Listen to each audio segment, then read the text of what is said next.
మనము అనుసరించి మీరు ఈ యొక్క విధి విధానాన్ని, నేను ధ్యానములకు పోవడము ఒక 5 సంవత్సరాల నుండి నాకు ఈ గంగారం పక్కలే ఉన్న శ్రీనివాస్ గుప్తా అని శ్రీనివాస్ సార్ ఉంటాడు. ఆయన నాకు ఒక 5 సంవత్సరాల నుండి ఎమ్మడి పడ్డాడు, ధ్యానం చేయడానికి రా కడతాలకని.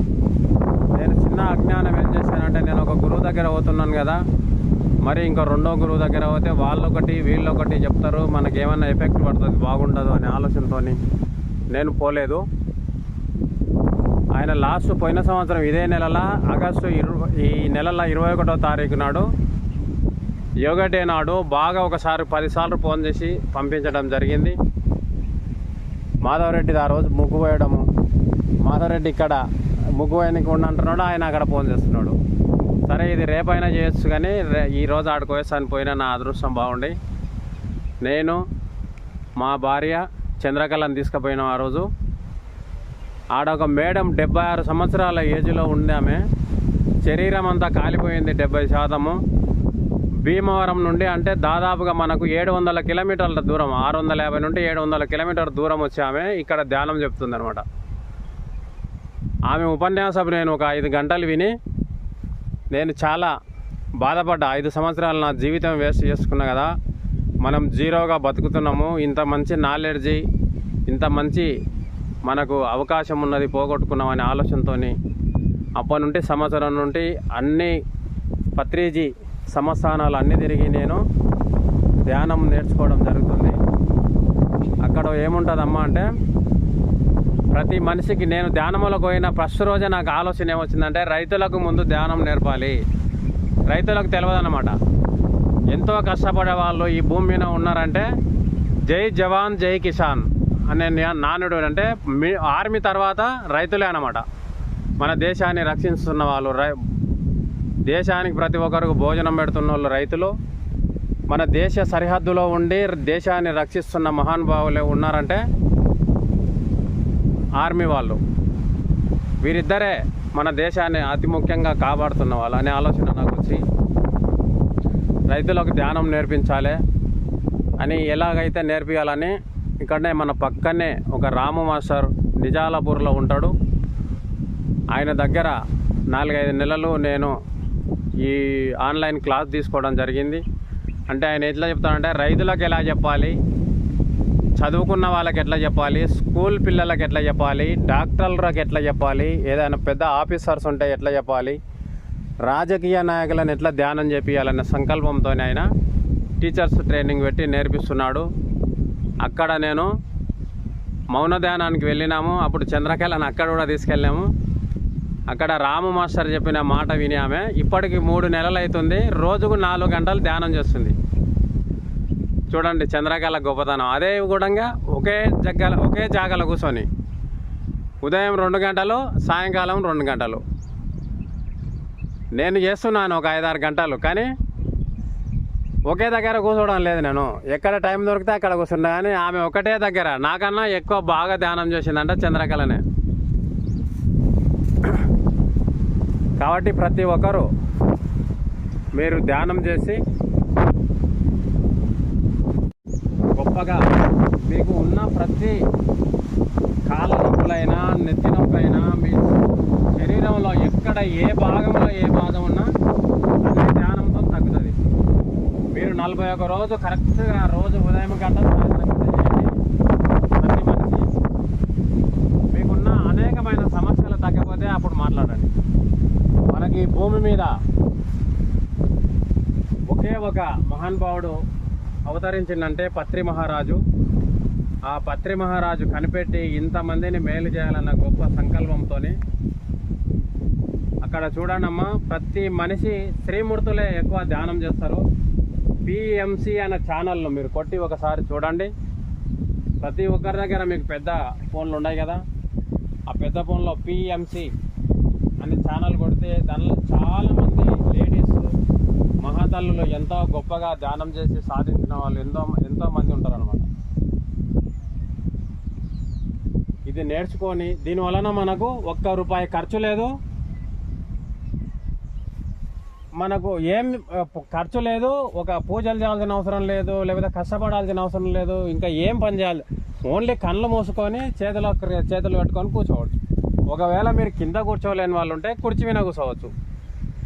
ఏడ మనకు ఎట్లా కంఫర్ట్ ఉంటే అట్లా కూర్చోండి. తప్పకుండా మీరు ఒక రోజు నిర్ణయించుకోండి. ఈ అమావాస్య నుండి 41 రోజు చేయడానికి నిర్ణయించుకోండి. మీరు తప్పకుండా మీకు 41 రోజు తర్వాత మీ అనుభవాలు, ప్రతి ఒక్కరు మీ అనుభవాలు మీరు చెప్పడానికి అవకాశం ఉంటుంది. మనం ఇప్పుడు అక్కడ బ్రహ్మంగారి గుడికాడ పెట్టినాము. మనమ ఫస్ట్ రోజు వచ్చింది చాలామందికి నేను మాంసాహారం తినకూడదు, నాన్ వెజ్ అని చెప్పితే వాళ్ళు ఇంకా ఆలోచనలు ఉన్నారు. కానీ మనకు ఒక మాట ఎవరు మంజులో చెప్పింది నాన్ వెజ్ తినకూడదు అంటే ఈ రోజు నుండి తినదన్నదా. చాలా విచిత్రం అనిపించింది నాకు. అంత తొందర నిర్ణయం, అరే ఇదేంద్రా ఇంత తొందర నువ్వు నిర్ణయం తీసుకుంటానంటే నాకేం లేదన్న, నాకు పెద్ద సమస్య కాదు ఇది మాంసం బంద్ చేయడం. నాకు బంద్ చేస్తాను నేను, ఈ రోజు ఉంటే తినాలన్నా.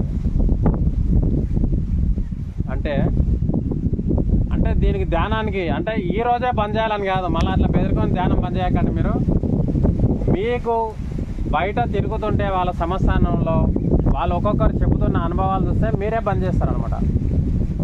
మాంసం మీకు తినాలనిపిస్తున్నప్పుడు తినాలి. కాకపోతే మాంసం ఎందుకు తినకూడదు అనేది మనకు ఏ గురువు చెప్పలేదు. పత్రిసారి చెప్పాడు. పత్రిసారు స్వయంగా చెప్పింది కాదు, శ్రీకృష్ణ భగవానుడు. ఏ ప్రాణిని మనం సృష్టించలేనప్పుడు ఆ ప్రాణులను మనము తీయడానికి అధికారం లేదు.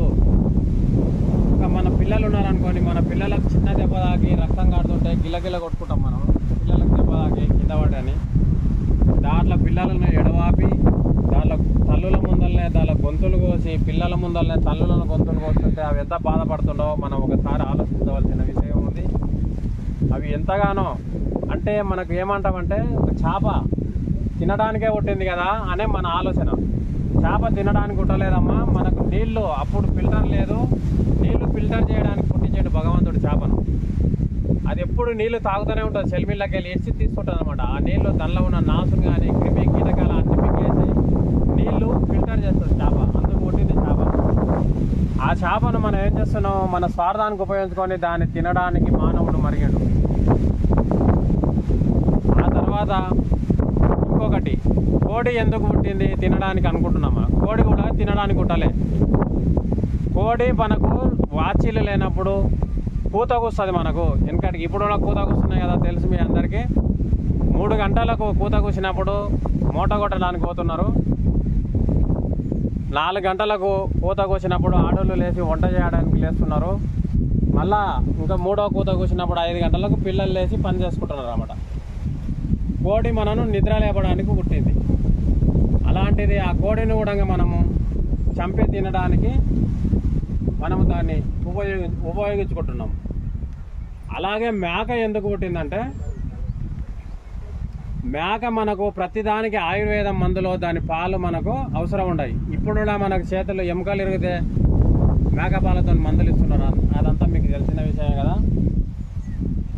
మేక అందుకు పుట్టింది, మనకు పాలిచ్చి మనల్ని కాపాడడానికి పుట్టింది.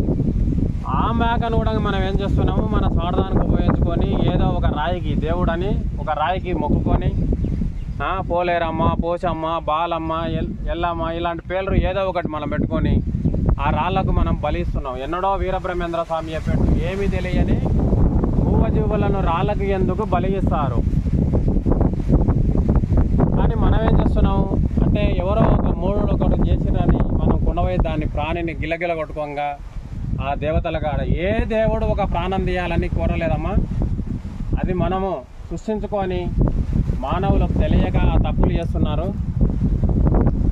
ఏ జీవి ఒక జీవి తీయమని ఏ దేవుడు చెప్పడు. ప్రతి దేవుడు అనేవాడు మనుషులను రక్షించడానికి పుట్టింది కానీ చంపడానికి పుట్టలేదు. ఏ ప్రాణి అయినా ప్రాణి. మనము 84 లక్షల అవతారాలు ఇస్తాం. మనం కూడా అన్ని జీవులలో పుట్టినాక మనం దేవుని అనేకమైన సార్లు మనం ప్రార్థిస్తే ఎన్నో సంవత్సరాలు మనం కష్టపడి ఒకసారి మానవ జన్మ అయ్యి నేను మంచి పని చేస్తానని మనం ఎన్నోసార్లు భగవంతుని వేడుకుంటే మనకు మానవ జన్మ మన ఒప్పందంతో ఈ మానవ జన్మ ఇస్తాడు భగవంతుడు. మనకు మానవ జన్మ ఎత్తిన మరుక్షణము మనకు అది నేర్చుకొని ఏం చేస్తున్నాం, ప్రతి ప్రాణికి మనకి దేని మీద కృతజ్ఞత ఉండదు. ఒకసారి మీరు బాగా ఆలోచించండి. ఒక చెట్టు మనకు నీడనిస్తుంది, కొన్ని రోజులు అయినాక దాన్ని నరికేస్తాం దాని మీద కృతజ్ఞత లేకుండా. ఒక ఆవు పాలనిస్తుంది, ఆ ఆవును కానీ గేదెను కానీ దాన్ని కృతజ్ఞత లేకుండా అది పాలు ఇవ్వకుండా అయినాక ఎవరికో కోచడానికి అమ్మేస్తున్నాం. ఏం మేలు చేసే చెట్టుకు ప్రతి జీవి మనకు. ఎద్దులు గడెంతున్నవి మనకు అప్పట్లో, ఆ ఎద్దులను మనకు అవి శాత కాదు అనే రోజుల్లో దానికి ఎవరినో కోసేటానికి అమ్మేస్తున్నాం. మానవుడు ఎంత స్వార్థపరుడో చూడండి. కానీ ఏది మనకు హాని చేయదు, ప్రతిదీ మనకు మేలు చేయడానికి పుట్టింది. మనం మాత్రము దానికి హాని చేస్తున్నాం. మానవ జన్మకి, మానవ జన్మ ఉత్తమమైనది, అన్నిటికైనా మంచి జన్మ అని చాలామంది చెప్తే నేను చిన్నప్పటి నుండి నాకు నచ్చేది కాదు. మానవుడు ప్రతిదానికి హాని చేస్తాడు కదా, ఎట్లా మంచి జన్మ అవుతుంది ఇది? మానవునంత దుర్మార్గుడు ఎవడు లేడు అని నాకు ఆలోచన వచ్చాడు.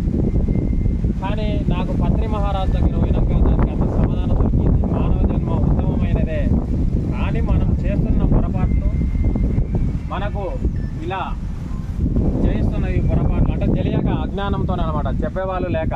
ఎవరిది ఇక్కడ తప్పు లేదు, కానీ మనకు చెప్పేవాళ్ళు లేకను, మన సరైన సొసైటీ లేకను మనము తప్పులు చేస్తున్నాం అనమాట. ఈ తప్పులు చేయకుండా మనము ప్రతి మనిషి ధ్యానములో, ఇప్పుడు మనకు పూజలు అనేటివి ఏంటంటే ఎల్కేజీ పిల్లలు, ఎల్కేజీ ఆలు 5వ తరగతి చదివినట్టు మనకు ఒక్కొక్క స్టెప్ పోతుంటే లాస్ట్ స్టేజ్ పిహెచ్డి లాగా ఈ ధ్యానం అంటే. ధ్యానం చేసిన వాడికి సమస్తము వస్తుంది, ఏది రాదు అనే సమస్య లేదు. ఇక ధ్యానమే గొప్పది అన్నిటికైనా. వెనకడికి ఒకసారి చూడండి, ఋషులు తపస్సు చేసి మనం రక్షిస్తున్నారు. ఇప్పుడు వెనకటి కాదు, హిమాలయాల్లో కొన్ని వేల మంది తపస్సు చేస్తారు. వాళ్ళ తపశ్శక్తే మన భారతదేశాన్ని, మన ప్రపంచాన్ని రక్షిస్తుంది. అలాగే ఒకసారి మనకు మీ అందరికీ తెలిసిన దేవుడు వీరబ్రహ్మేంద్ర స్వామి, ఆయన తపస్సు అన్నారు. అప్పుడు తపస్సు కాదు, ధ్యానం చేసే కాలజ్ఞానం రాసిండు మనకు. 500 సంవత్సరాల నాడు మనకు భూమి మీద ఏం జరగబోయేది రాసిండు ఆయన. అంటే ఎంత గొప్పవాడో చూడండి. అంటే ధ్యానం వలన, అంటే ఆ దేవుడు గొప్పవాడు, ఆయన గొప్పవాడు కాదు, ఆయన మనలాగానే పుట్టాడు. మనం కూడా అట్లనే మనం తెలుసుకోవచ్చు. మీరు అందుకే పిఎంసి ఛానల్లో చూస్తే మీలాంటి స్త్రీమూర్తులు ఎందరో గత జన్మలు వాళ్ళు తెలుసుకున్న వాళ్ళు కొన్ని వేల మంది ఉంటారు, వేల మంది. మీరు వేస్ట్గా పనికిరాని న్యూస్ చూసుకుంటూ లేకుంటే ఏదో సీరియల్స్ చూడకుండా దయచేసి మీరు పిఎంసి ఛానల్ చూడండి. 2-3 వీడియోలు చూస్తే మీరు తప్పకుండా దానికి అలవాటు పడితే మళ్ళీ ఇడిచిపెట్టారు. నేను సంవత్సరం అయికొస్తుంది, ఒక్కరోజు కూడా న్యూస్ చూడలే ఈ రోజు వరకు. నేను అంతకుముందు పనికిమాల న్యూస్ ఎప్పుడు రాజకీయం చూసుటి ఆ ఛానల్ చూసిన మొదలు పెట్టినంటే ఈ రోజు వరకు వేరే ఒక ఛానల్ చూడాలి, నేను మొత్తం అదే చూస్తాను. పిఎంసి ఛానల్ ఎంత బ్రహ్మాండంగా ఉంటుందంటే, ఎంత బాగా చెప్తారో. మీరందరూ బాగుపడడానికి అవకాశము, ఎంతో తెలుసుకోగలరు.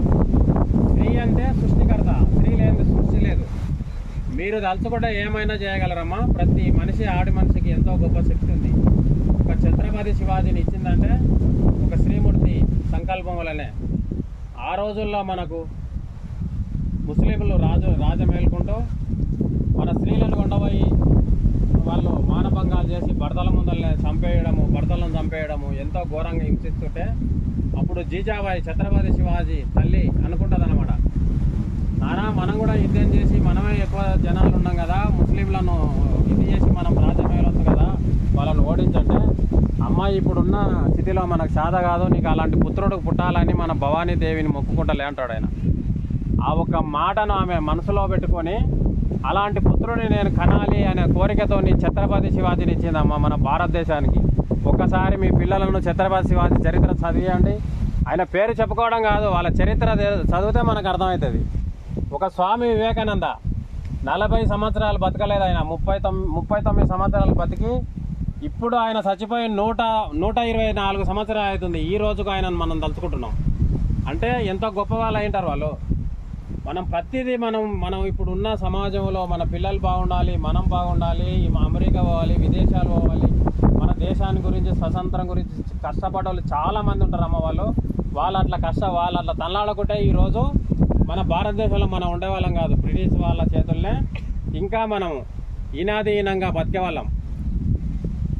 కాబట్టి ప్రతిదీ మనము స్త్రీలు చాలా గొప్పవాళ్ళు. మీరు తలుచుకుంటే ఏమైనా చేయగలరు, చాలా శక్తివంతులు మీరు. పురుషుడు ఏమి చేయలేడు, ఏం తలుచుకున్నా స్త్రీలు మాత్రమే చేయగలరు. మిమ్మలను ఒక అబలలను తయారు చేసిర్రు ఎవడో ఈ మొగోళ్ళు. బలం ఉన్న మగవాళ్ళు ఏం చేశారంటే, నీకు పనికిరాన్నా, నీకు నోరు మూసుకొనుకో, నీకేం తెలియదు అని వాళ్ళు చెప్పడం వలన మీరు నోరు మూసుకొని ఉండడం వలన మీకు చాతగాని తనం అనుకున్నారు మీరు, కానీ కాదు, మీరు చాలా గొప్పవాళ్ళు అని నిరూపించండు పత్రి మహారాజ్. స్త్రీలకు గొప్ప పీట వేసిన మహానుభావుడు ఆయన. అంటే నాకు చిన్నప్పటి నుండి ఆలోచన ఉండేది, ఆడవాళ్ళని హింసిస్తే, ఆడవాళ్ళని కొడితే నాకు బాధ అనిపించేది అనమాట. చాలామందితో నేను ప్రశ్నించిన, ఎక్కడ నాకు జవాబు దొరకలేదు. లాస్ట్కు పత్రి మహారాజ్ దగ్గర పోతే ఆయనతో నాకు 100 సమాధానం, అంటే 100 క్వశ్చన్స్ సమాధానాలు దొరికినాయి నాకు కష్టాలు పోతే. మీరు దయచేసి ధ్యానం చేయండి. ఒక 41 రోజు ధ్యానం చేసి మీకు నమ్మకాలు కలిగితేనే కంటిన్యూగా ఇంకో 4 చెప్పండి. దీనివలన మీకు ఖర్చు లేదు, కష్టం లేదు. కళ్ళు మూసుకొని కూర్చోండి అంతే. పెంచుదోళ్ళు ఎంతో గంటలు పెడతాం కదా మనం, అది బంద్ చేసుకుంటే చాలు. మీకు కావాలి, ఒకవేళ ధ్యానం కుదరలేదంటే పిఎంసీ ఛానల్లో మంచి వీడియోలు గంటలు ఉంటాయి. ఏ వీడియో గంటకు తక్కువ ఉండవు, 2, 3, 4, 5 గంటలు వీడియోలు ఉంటాయి. మీకు సాధన అయితే ఆ వీడియోలు ఇంతనే ఉండండి, వినుకుంటూ మీకు ధ్యానం కుదిరాక. ఎంత మంచి మాటలు అంటే మీరు ఆ మాటలు వింటే మీరు చాలా మంత్రముగ్ధులు అవుతారు. తప్పకుండా మీరు ప్రతిరోజు 7:30కు బ్రహ్మంగారి గుడి కాడికి రండి. అర్ధగంట సేపు ధ్యానం చేయండి. గుడిలో ధ్యానం చేస్తే అనేకమైన శక్తి వస్తుంది అన్నమాట. మనకు పిరమిడ్లో ఎంత శక్తి ఉంటుందో గుడిలో కూడా అంత శక్తి ఉంటుంది. కొంచెం జర పని ముందు చేసుకోండి, వచ్చేసేయండి. వచ్చేసి ఒక అరగంట ధ్యానం చేసుకోండి.